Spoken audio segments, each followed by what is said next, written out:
This is Elune. Elune, moon goddess of the Night Elves, a pillar of Warcraft's mythology for years. And it all happened here in the Warcraft 3 manual, an epic document from so many of our childhoods, and a document in which Chris Metzen laid down the core of Warcraft as we would come to know it in the form it's developed into today. And if Elune is the greatest mystery of Warcraft 3's manual, then this guy, Sargeras, essentially is the same, but for Warcraft 2's manual. Of course, by World of Warcraft through to the Burning Crusade and into Legion, Sargeras slowly became a known quantity to us, especially thanks to Warcraft Chronicle. But while Warcraft 2's big new addition to the lore was quite explained, the same didn't really happen to Warcraft 3's big addition to the lore, Elune. I mean, sure, mysteries have been teased. Khadgar wonders if she created the Prime Naru. Xal'atath thinks she's an upstart goddess. The Winter Queen felt betrayed by her.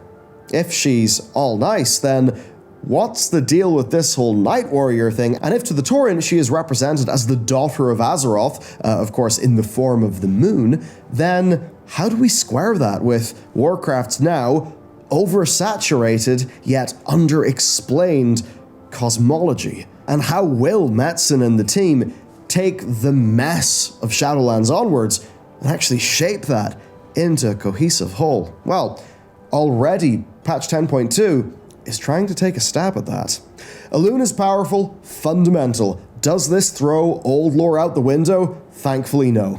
It does though, add a pinch of intrigue that'll go well with a pinch of today's sponsor. U.GG, click the link in the description or just go to u.gg/wow, and that's where you'll get the best data-driven talents, character builds, bis gear, and more. No guides, just quick, easy insights into the data, and that's what they do. They crunch the data of what players are actually doing in World of Warcraft, they pull insights from that, and then slickly give you all the info you want in one place. I'm going to be playing a lot more of my Paladins soon, so I can check out where Paladins happen to be in the various different tier lists based on what people actually play. And they're not astounding in raw performance, but you know what? Doesn't matter to me that much, honestly. And when you look at their tier, you see they generally have a fairly high tier because even if they ain't doing the most DPS in the world, they're damn popular. And hey, playing a Paladin feels pretty damn good. So then what I can do is I can check out popular builds for each spec in different types of content. I can look at things like popular gear that people are wearing, stat priorities. It really is that simple. They just crunch the numbers from thousands and thousands of player runs, and you get all the learnings in one place for free. So if I need to learn something about classes, or stats, or anything like that, I just go to u.gg/wow. The link's down below. It's an awesome resource, and thanks to them for sponsoring. As Prime Designate, Odin cleaned up a lot of Azeroth's history to fit his own ends. He put the Titans in as the top dogs and hid the advancements of anyone else, like the Black Empire, or, as we recently discovered, Elune. Odin's origin for life on the world went like this. The Titans showed up to a lifeless void blasted Azeroth. They defeated the old gods. Then Freya spawned the wild gods who created the original animals and intelligent races like furbolgs, trolls, and tauren. Sometime later, though, the curse of flesh reached the Titan-forged soldiers and laborers, resulting in dwarves and humans. Throw in orcs and Draenei from Draenor and Argus, and you've got the origin of all life that you see on Azeroth. Patch 10.2, our first big expedition into the Emerald Dream, shows that most of that early lore is in fact still intact. It's still there. It works. It is just a simple job of unpicking a few of Odin's edicts, managing to safely merge old and new. So let's get at it. Freya's boss, Aenar, did grow life in Azeroth, but she had the help of Elune. You see, life did actually exist before the Black Empire. It had deep elemental origins, but it was only able to thrive post-Titan. The Emerald Dream is something far older than the Titans' ordering, but it's clear that Aenar had a connection to those who ruled that realm, namely Elune. What I want to do, though, is start with Ungoro Crater, because from the gameplay experience, that's where this story begins. Ungoro literally means godlands in Kiraji, and they weren't talking about old gods. There's always been Titan lore in there, but back in the days of us farming devil sore leather, its only clear indication were the pylons scattered throughout the zone. Back then, we were told there was a meteor crash, and that's why there's a crater. But even in vanilla, geologist Larksbane speculated that Ungoro was once home of the Titans when they inhabited Azeroth, and that Amenthul himself watched over the Godlands. But the truth was revealed in Wrath. Suddenly our planet was full of Titan installations from Ulduar to Uldum, and what we discovered in Sholazar completely recontextualized Ungoro. It wasn't a random meteor strike or the home of the Titans, but it was the place where Keeper Freya created and experimented on life. Right, as the world was being ordered. We were essentially told that in the wake of the Black Empire, Azeroth was so thoroughly corrupted that life was erased, and that because of that, the Keepers needed to start fresh. So, with Ungoro, Sholazar, and the Veil of Eternal Blossoms, they built big factories. These were made by Freya, who, even per the artifact weapon lore, created the wild gods and all other life from that. And it is that bit of Freya and wild gods that's where our story begins to fall apart. In Chronicle, the origin of life was pushed way back. It turned out that proto-drakes had a elemental origin. Races like trolls and tauren had the same. And in the recent time rifts, in timelines not dominated by the Titans, we actually see tauren, which very much says they're pre-Titan. And that is something that actually fits the tauren's very own stories about their people and their past. And even in Uldaroth, the Titan Utopia timeline, Keepers are studying intelligent species that predate the Keepers arriving in the world. And then there's the whole Wild God inconsistency. There's simply no way that Freya could have created the Wild Gods. I mean, Ardenweald literally shows how they naturally manifested on many other worlds across the Great Dark, which does beg some huge questions about the Emerald Dream, because no longer is it a realm made by Titans, no longer is it a small blueprint of Azeroth. No, 10.2 confirms that it isn't. Basically, it confirms that the Emerald Dream is a walled garden, Titans, Keeper Freya, they walled that off to do their own thing, but it is part of a more fundamental whole. Obviously, that's a fundamental plane or whatever where Elune carries great power and sway, because Elune does seem to be a being of life. And of course, that is where all of our life lore starts to come together, and the things that I listed as inconsistencies in the Titan story of life basically can be explained by a relationship, one between Elune and Aenar that predates the Titans coming to Azeroth. And that's because we know that Aenar and Elune knew each other, and because of that, it makes total sense for Freya to, yes, have introduced the wild gods of the Emerald Dream to Azeroth, thus fixing the inconsistencies, making new work with old. Patch 10.2's lore book, named On the Nature of the Emerald Dream, sets up two things. First, that the Emerald Dream is much older than the Titans, and yeah, they just ordered a section of it. Second, that there's a group of beings at its center, and I just love how this is described to us, and we're gonna go there. Today's video is a trip. Add to that then the Winter Queen calling Elune her sister, and the seed of Emirdrasil being a literal binding of life and death between the Winter Queen and Elune, and we can be pretty damn sure that Elune is a god of life. Go back to Eyes of the Earth Mother. Yes, our favorite tauren bedtime story. The part about their elemental origin is actually supported elsewhere. They claim that Azeroth herself created and named the elements. Elune and Anshe then took those elements and helped them form first life in the planet, the primal races like the dragons, the tauren, and the trolls. And that is when the old gods turned up and dominated the world. We are at a crossroads of what happens next.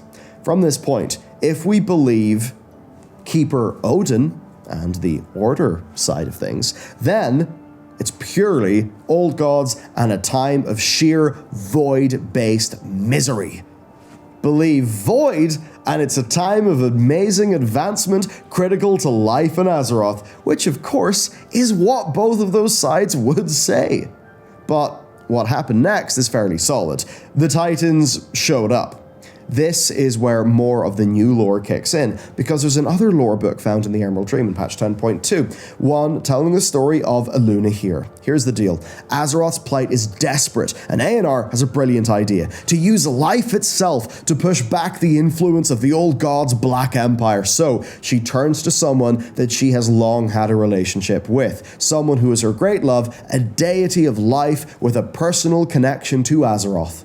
She turns to Elune for help and is given a branch of Gehanir, the mother tree of the Emerald Dream. Not the mother tree of the Emerald Dream, the tiny little bit that we see in and around Azeroth, seemingly the mother tree of the Emerald Dream. You know, big E, big D, spanning all of existence, the true Emerald Dream. So A&R plants that into Azeroth. She plants this branch, and from that, a world tree named Elune Ahir grows. Its roots grow deep, and they spread across the land, bringing life and healing renewal wherever they go. You can imagine these roots pushing through the purple carapace, covering Azeroth, fighting back that pure void power, helping to unweave the Black Empire from the very flesh of the world. Aman'Thul, leader of the Titan Pantheon, was not in favor of this arrangement. He said that this was uncontrolled life, that this was chaos, and it would not do. So he tore Elune here from the planet. Of course, not being a gardener, he didn't realize the roots were still intact, sustained likely by A&R. So A&R, she knew the roots were there and fine, and she chose to not tell Aman'Thul, thus ensuring that the roots of Elune here would, forevermore, be a fundamental part of Azeroth. A&R then, when it came time for the Titans to leave, left Freya in charge, and I suppose you can imagine that it wasn't just these roots that she left to her keeper. Now I want you to think back to Odin's story in the Origin of Life, because in that Freya does play a key part. But by that point, of course, the Titans had already been defeated by Sargeras, and they were out of the picture, because quite shortly after A&R leaves Freya and the Titans leave Azeroth to go and do other things, they're confronted, by Sargeras, and they're gone. Now, all of that then means that because Aman'Thul is pretty much destroyed fairly early on into the story, he could no longer interfere with whatever A&R had left in motion. And that then left Odin, who obviously we know could not quash a rebellion in a world, in a land called Avalorn, likely across the sea in Azeroth, as we learn in the Edicts of Odin at the very start of the Dragonflight expansion, when we break into Ultiman and we start raiding it for all sorts of new lore. So if Odin wasn't able to do that, then I really don't think he would have been able to stop Freya doing whatever Freya would have been doing.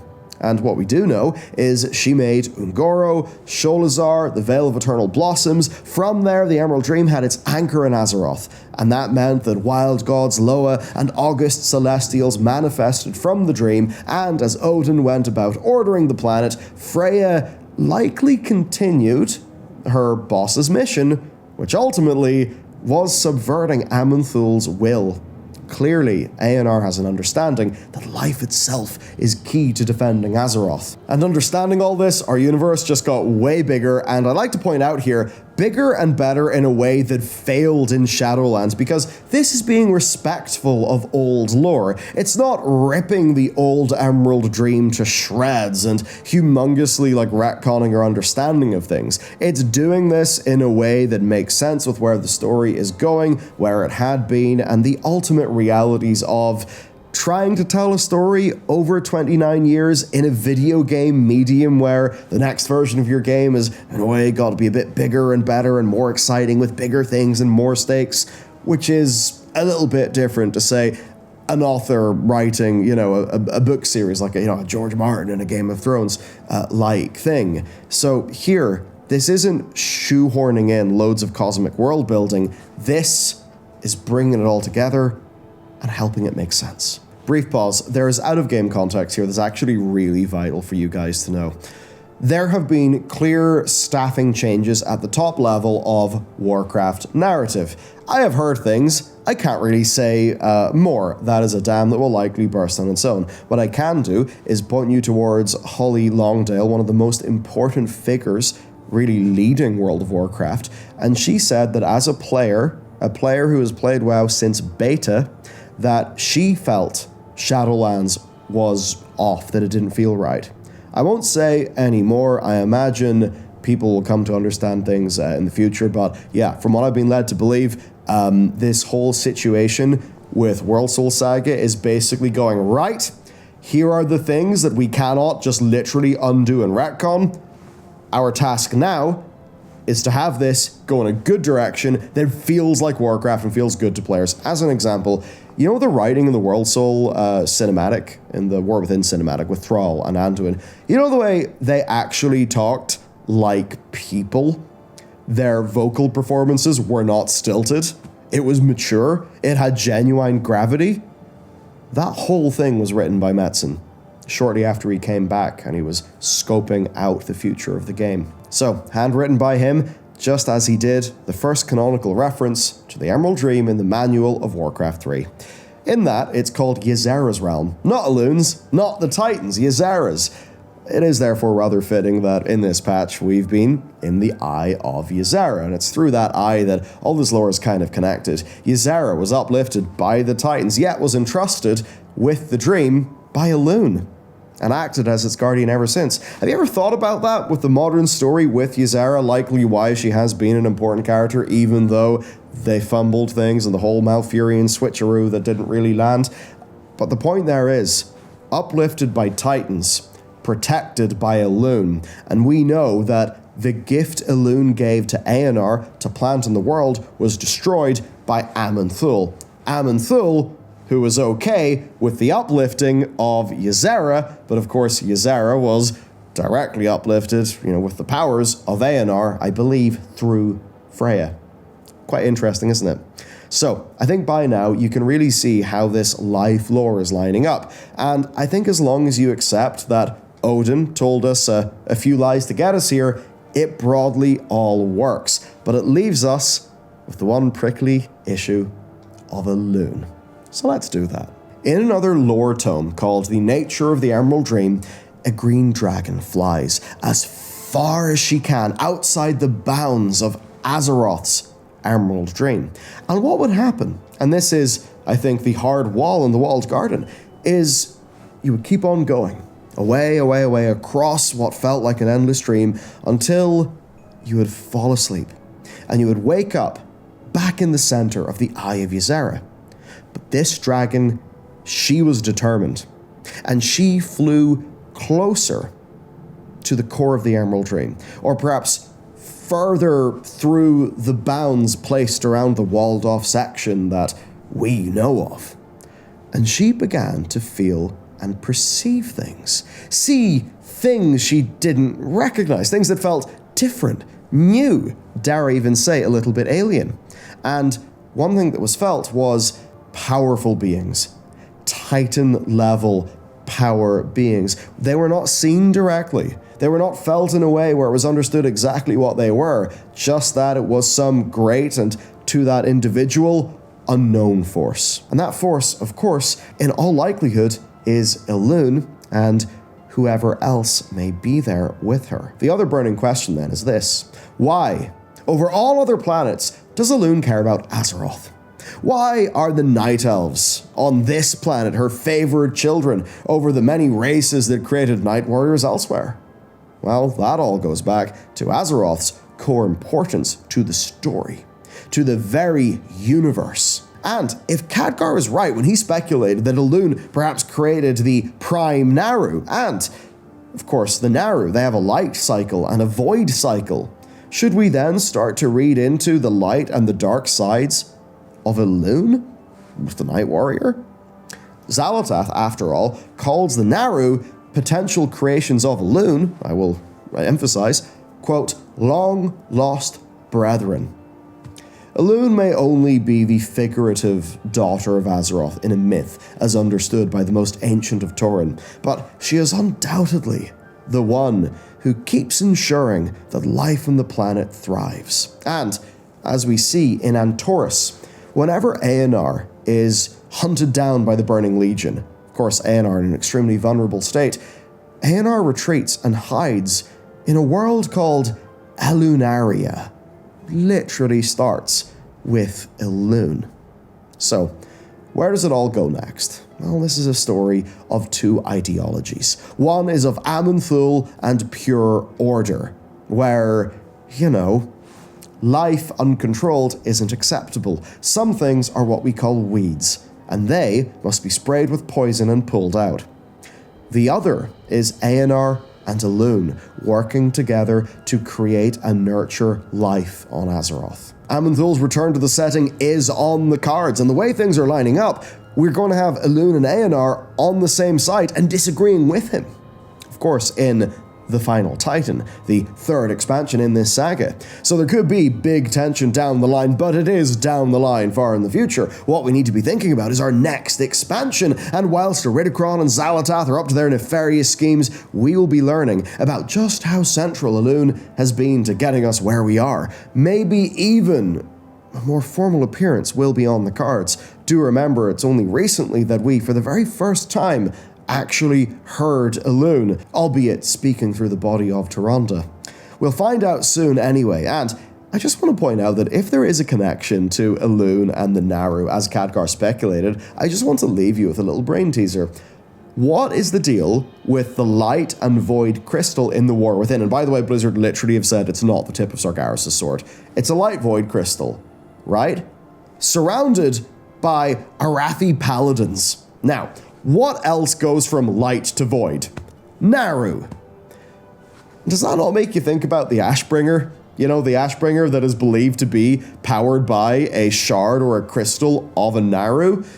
Yeah, I just want to point out that all these things are kind of tied together, and it does really seem like we're going to be answering them soon. Now, if you've enjoyed today's video and you want to learn more about Azeroth herself, what's really going on, well, check out this video, which really, in a way, is the kind of one before this one, and a bit of a series of us explaining exactly what the hell is going on, because, yeah, there's been a lot. Not all of you have been playing the game for all of this time, and I'm sure there's a few patches you probably dipped out on. But don't worry, we got you covered. Check it out next, and I'll see you over there.